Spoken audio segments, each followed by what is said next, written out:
Celebrity Whoopi Goldberg is a big deal in American movies and TV shows. She's done a lot of different things, from Broadway shows to talk shows to books, and she's always left her mark. But there are likely some things you don't know about this famous star. Since Whoopi Goldberg's name has been in the news lately for some shocking things she said, let's take a closer look at her life. Star was born. She was born on November 13, 1955 in Manhattan, New York City, New York. Before she was Whoopi Goldberg, her name was Karen Elaine Johnson. Robert James Johnson Jr., her Baptist minister father, left their family of four when Whoopi was only 18 months old. Emma Johnson, her mother, worked hard as a single parent and had many jobs. To help Whoopi and her older brother Clyde, she worked as both a teacher and a nurse. Name Whoopi came. Whoopi indeed got her name from the whoopee cushion. When you're performing on stage, you never really have time to go into the bathroom and close the door. So if you get a little gassy, you gotta let it go, she said. People used to call me a whoopee cushion, and that's where the name came from. She picked the word cushion spelled in a way that made it sound French as her last name, which sounds like Couchon. But when her mother didn't like the name, Whoopi went with Goldberg, saying that it was part of her history because she was both Jewish and black. A bad start. Whoopi loved being in children's shows at the Hudson Guild Theater when she was a child. She went to a Catholic school called St. Columba's. She had always wished to be a movie star.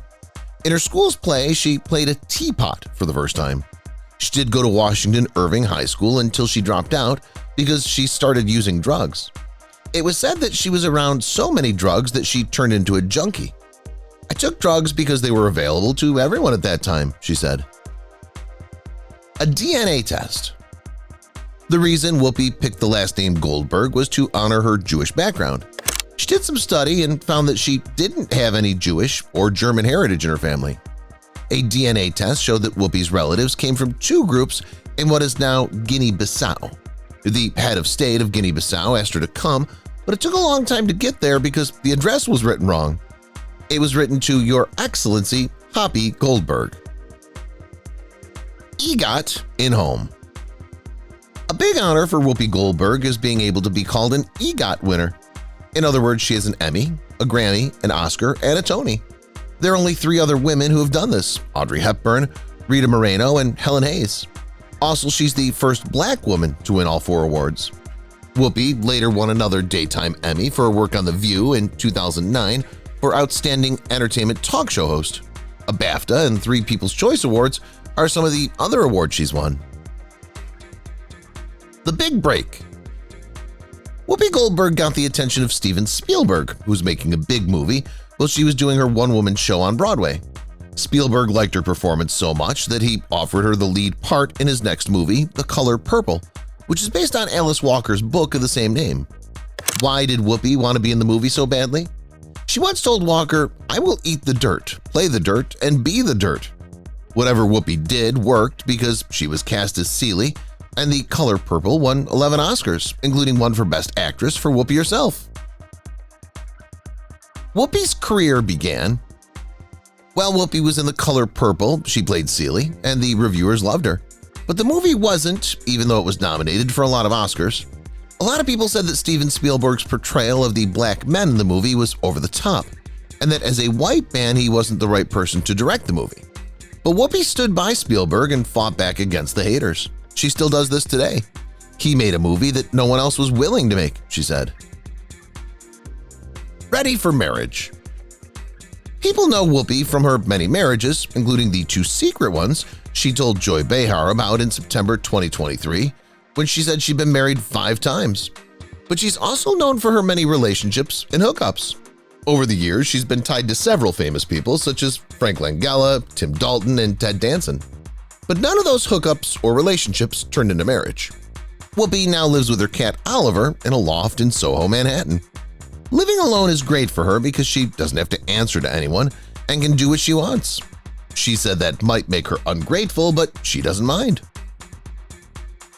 A funny book. Whoopi joined hands with Robin Williams, Billy Crystal, and other comedy stars in 1986 to host Comic Relief USA. a benefit show that raised money for people in need, including those who were homeless or on welfare. During the event, the comedians did different parts, some of which were meant to educate and others to amuse. People who were homeless and poor were always close to Whoopi's heart because she'd been through similar things herself. Broken Heart. On August 29, 2010, Whoopi was working on a stage production of Sister Act, the show based on her famous movie. She was called with some sad news. Emmy, her mother, had died, she was told. It looked like she had had a stroke. When Whoopi got off stage, she went home right away. She didn't come back to London for Sister Act until October 22, 2010. Later, Whoopi said that the fact that her mother had a full and happy life, even though she was sad, made her feel better. Even worse news. The bad news for Whoopi didn't end there, though. After only 5 years in 2015, Whoopi was noticeably missing from The View for a week because her brother died. She was going home to be with her family for the funeral of her brother. He passed away because of a brain tumor. The next week, when Whoopi went back to The View, she thanked all of her fans for their love and support. Well, she was sad. Next, she said that her brother was an amazing cat. A good person. Whoopi's a good person. Besides her work with Comic Relief USA, she's spoken out for many other issues. Her work has helped raise knowledge about AIDS, LGBTQ rights, environmental issues, and drug abuse, among others. Several charity awards have been given to her for all the work she's done for many good causes. Whoopi also talks at major charity events like the 2017 Women's March and serves on several well-known boards and groups. Job worth dying for. Being a morgue makeup artist was one of the strangest jobs Whoopi had before she became an actor. Yes, she put makeup on dead people. Her boss called her into the morgue on her first day of work. As she stood there, a drawer opened and a body sat up and waved. It was so scary that she almost had a heart attack. But it was only her boss. She was told to think of all the bodies as dolls that needed their hair and makeup done. That's when Whoopi said she was fine with the job. How to write things. What's more, Whoopi is also an author. She's written books and been on talk shows. She's written 7 books for kids and 3 books for adults. She's written a biography called A Collection of Comedic Sketches and a relationship book called Whoopi's Big Book of Relationships. If someone says, "You complete me," run. She's written a set of books for kids called The Sugar Plum Fairies and a book about manners called Whoopi's Big Book of Manners. The Head of Gray. People were shocked when Whoopi left The View in 2019 with all gray hair on her head. She quickly told everyone that she wasn't going to change her way. Because she played Mother Abigail in the new version of Stephen King's The Stand, she changed the color of her hair. In 1994, The Stand was turned into a movie for the first time. The new movie first played on CBS All Access in 2020, and you can now watch it on Paramount+. Happy to be an American. Like Nichelle Nichols did for her when she was younger, Whoopi has always tried to play blacks who hadn't seen themselves portrayed on film. She loves her skin tone and is glad that there are more black women in movies now. However, she doesn't like being called African American. Whoopi says that deep down she's just American, no matter what color her skin is. Labels often get in the way. 36 amazing facts. After making her name on TV all those years ago, Oprah Winfrey is a well-known person. She's been the voice and face that many of us know and respect. Oprah's always been pretty open about her life, telling her TV fans a lot about herself. But there are still some things that not everyone knows about her. For example, do you know what her real name is? Or that she almost had a child before she was 16? What about the fact that she was going to marry him? Many sides to Oprah make her very interesting. She's powerful, and her poor beginnings have never stopped her from ruling TV and anything else she sets her mind to. These facts will help you learn more about the talk show host. She was born. She was born to Vernita Lee, who was 19 years old and worked as a housekeeper at the time. It's not clear who her real father was, but Vernon Winfrey, a coal worker who was in the military at the time, is usually named as her father. Because her mother was very young and her father wasn't involved, Oprah's early years were hard. She was poor and lived with her cruel maternal grandma. About her name. These days, almost everyone knows who Oprah is when you say her name. Do you know Oprah Winfrey, though? That's not the name you know Miss Winfrey by now. That's what it says on her birth certificate. The Bible gives Oprah her name. People who didn't know how to say or spell her name on her birth certificate when she was young, though. So she changed her name to Oprah, which is fine with her since her name is already so well known. Talk to her dolls. Oprah is the queen of talk shows. She's talked to some of the world's most famous people. It's also cool to know that she became interested in talks very young when she was still a child. She said she would place her corncob dolls and crows on the wall around her family's farm and act like she was interviewing them. What a cool and cute idea it would be to have tapes of those talks. The cute girl. Even though Winfrey has a great style now, she didn't have any nice toys or clothes as a child because her family was poor. She often had to wear dresses made from potato sacks because she didn't have enough money for clothes when she lived with her grandma in Mississippi. Kids in the neighborhood made fun of Winfrey a lot because she was dressed in such an odd way. After seeing Oprah's beautiful clothes and shoes, we're sure those kids are chewing on those words. Who's her father? Oprah thought Vernon Winfrey was her father for a lot of her life. She even took his last name as her own. Vernon dated her mother for a long time but broke up with her after she was born. Winfrey did look for her real dad at some point in her life, but she never found him. Noah Robinson Sr. claimed to be her real father and contacted the talk show host 3 times in 2003, 2010, and 2015.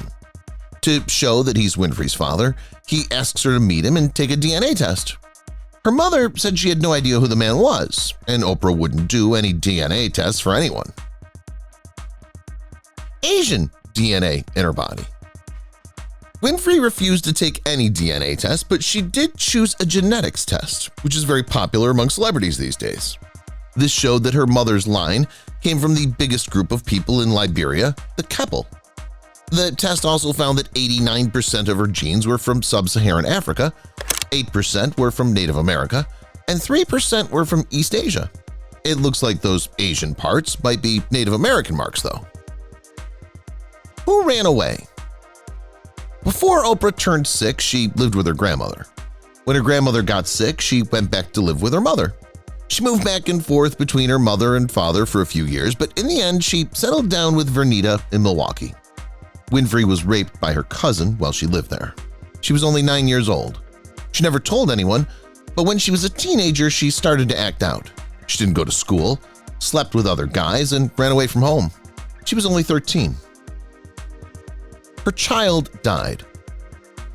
When Oprah was 14, she was sent back to live with her dad because she had given her mom a lot of gray hair.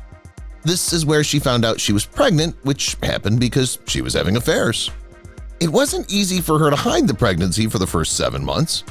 Oprah got the nerve to tell her dad she was pregnant, but she went into labor early the next day. Her son was born before he should have been, and he died after 2 weeks in the hospital. Raise her well. Oprah said that she never planned to have a child because she wasn't mothered well as a kid. This is true even though her baby died. As a child, Oprah moved around a lot. When she lived with her mother, she shared her love and care with her 2 younger brothers. But Vernita said before she died that she thought she was a good mother and that the only reason she wasn't there for her daughter was because she had to work. It was clear that their relationship was rough and difficult, but they made up for it later in life. Family life secret.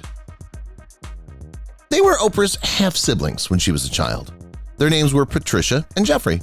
They were each 5 and 7 years younger than she was. She didn't know, though, that her mother had a 4th child that she had given up for adoption. This baby's name was also Patricia, and Oprah finally met her long-lost half-sister in 2010. By that time, her sister had died from problems related to drugs, and her brother had died from problems related to HIV. She did, however, get a sister, a niece, and a nephew. Big part of her life. Winfrey's grandmother, who taught her to read before she was 3 years old, made her love of learning that much stronger. When Oprah moved in with her mother didn't do the same, but when she moved in with her father, school became very important to her again. Winfrey went to East Nashville High School and was named Most Popular Girl, achieved high grades, and won second place in the country for her dramatic interpretation. She also joined the speech team. A beauty queen. It looked like Oprah's life would get a lot better after she turned 17. When Winfrey was in high school in 1971, she did so well that she got a full scholarship to Tennessee State University. She also tried out for and won the Miss Black Tennessee event. After that, she went to the White House meeting, which helped the local radio station notice her. She did the news section part-time at the radio station while finishing her senior year of high school and starting to study communication at college. Youngest news anchor. Winfrey made history in 1973 when she became the youngest news anchor ever. She was only 19 years old. Not only that, but Winfrey was the first black woman to be a news reporter at WLAC-TV in Nashville. After being demoted and given more behind-the-scenes duties, she changed careers and joined WJZ's news team in Baltimore. She got a job as a co-host there, which let her move to talk shows. Married 30 years. Graham asked Winfrey to marry him in 1992, and they've been together since 1986. But they're still together and happy as life partners, even though they've never been married. The very idea of what it means to be a wife and the responsibility and sacrifice that comes with that, I wouldn't have held that very well, Oprah said. We think Graham has learned to live with their promise without any events or papers. If you've watched the video till here, that means you've enjoyed the video. Subscribe. Don't forget to turn on the notifications bell icon